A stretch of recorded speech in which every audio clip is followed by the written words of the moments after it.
Mais tu t'es jamais demandé comment ça marchait? Bah si, mais c'est pas mal compliqué apparemment. Allez, en route Marcel! Il est temps de comprendre.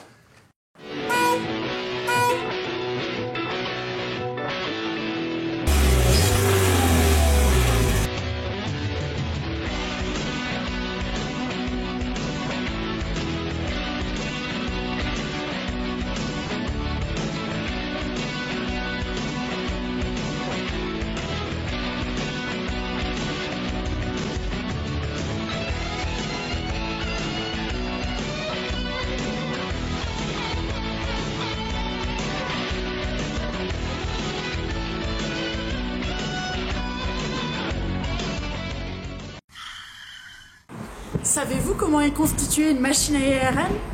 Pour le savoir, je me rends chez le professeur Braun qui va nous donner les clés pour le comprendre. Bonjour. Bonjour. Alors, la machine d'IRM est en fait une grande machine qui fait à peu près 3 mètres de longueur, qui est un grand cube, qui est traversé par un grand tunnel. Et dans ce tunnel, on introduit les malades couchés sur leur table d'examen.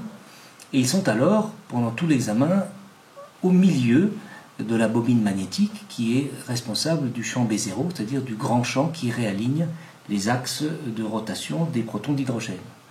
Et au cours de l'examen, la machine va, par tranches successives, à la fois envoyer des ondes de radiofréquence d'énergie légèrement différentes aux tranches de tissu du malade exploré et recevoir ensuite le signal de retour qui va exprimer les paramètres magnétiques de tous les tissus de la tranche qui est explorée chez le malade.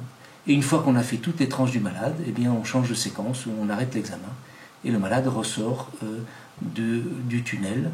L'examen est terminé et en général ça dure entre 25 et 30 minutes. Vu comme ça a l'air facile, mais en fait, c'est beaucoup plus compliqué. Pour comprendre, il faut repartir de zéro. Un noyau est composé de protons et de neutrons. Ce sont les nucléons. Ces nucléons vont effectuer un mouvement de rotation sur eux-mêmes qu'on appelle un spin. Or, ce sont des particules chargées, parce qu'en effet, le proton est chargé positivement. Pour le neutron, c'est un peu plus compliqué puisqu'il y a en fait une inégalité de répartition des charges, mais on peut considérer que c'est quand même une particule chargée. Mais dis-moi François, tu te rappelles ce qui se passe quand une particule chargée se met en mouvement? Bah, il y a apparition d'un champ magnétique que l'on représente sous la forme d'une grandeur vectorielle. Le moment magnétique. Ah ouais, mais il faut faire attention parce que ça concerne pas tous les noyaux, non? Effectivement, les nucléons ont formé des doublets entre eux. Proton avec proton, neutron avec neutron. Dans ces doublets, les nucléons ont un spin opposé.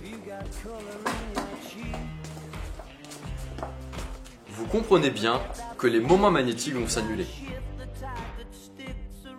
Donc seulement quelques noyaux sont étudiables en RMN.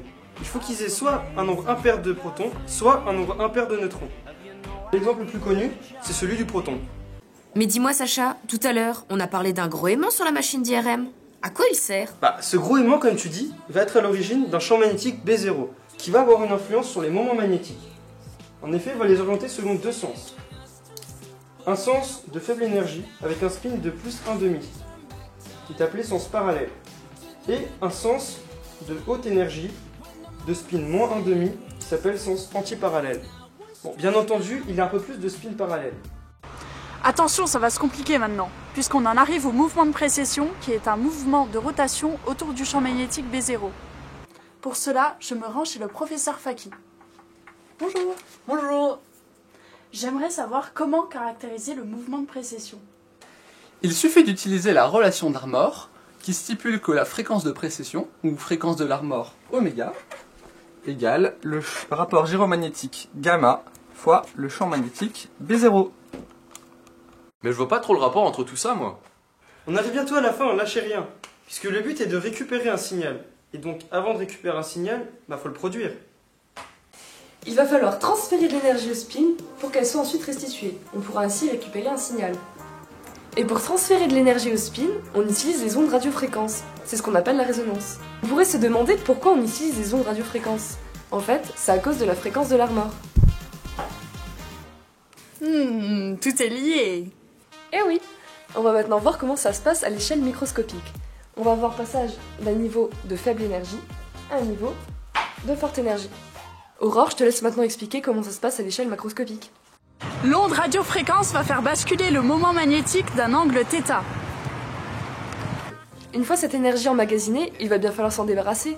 Sachez dès maintenant que ce phénomène de restitution de l'énergie s'appelle la relaxation. À l'aide d'antennes, on va pouvoir recueillir un signal. Il s'agit simplement d'un retour à l'équilibre.